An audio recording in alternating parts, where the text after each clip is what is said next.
or way promoting violence with law. Owaisi emphasized that belief in Prophet Muhammad as the lost messenger of Allah is fundamental to Islamic faith, and such expressions should not be viewed with suspicion. He pointed out that India houses the largest Muslim population in Asia and warned that such reactions send a troubling message. Drawing comparisons, he noted that posters celebrating political leaders' birthdays are permitted. Religious sentiments are being curbed. They don't want anyone to talk about law, he said.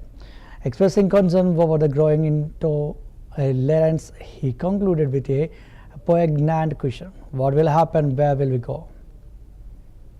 अच्छा है। आपका नाम क्या है sir? Smith. हाँ? Smith नाम हुआ। I love Smith करूंगा। इसमें कौन सा एंटी नेशनल बात है? इसमें कौन सा वायलेंस का प्रमोशन का बात है? जब लव से लव आ रहा है तो उसमें आपको तकलीफ क्यों हो रही है? इसका मतलब आप लव के खिलाफ है, आप मोहब्बत को मानते ही नहीं है। वो मुगल आजम का एक गाना था, जिंदाबाद जिंदाबाद मोहब्बत जिंदाबाद, दोबारा प्ले करना पड़ेगा इन लोगों के लिए। देखिए एक बात प्लीज समझिए, आर्टिकल 25 संविधान में क्या, फ्रीडम ऑफ रिलीजन।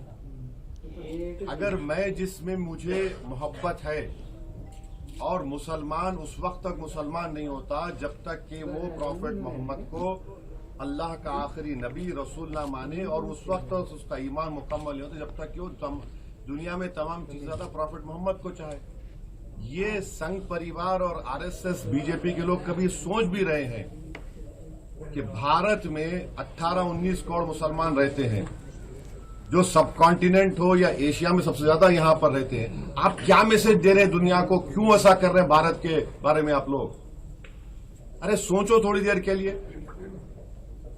लव की बात हो रही है और उत्तर प्रदेश में एडीजीपी साहब कह रहे हैं कि नहीं, हमारी सरकार ने कहा कि नया पोस्टर नहीं लगेगा। Happy birthday prime minister allowed होगा, happy birthday chief minister allowed होगा।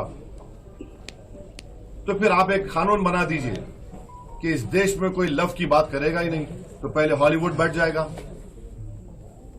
क्या होगा? कहां जाएंगे हम? अरे मोहब्बत की बात हो रही है। मेरा फेथ है, आपका फेथ है, आपका फेथ है।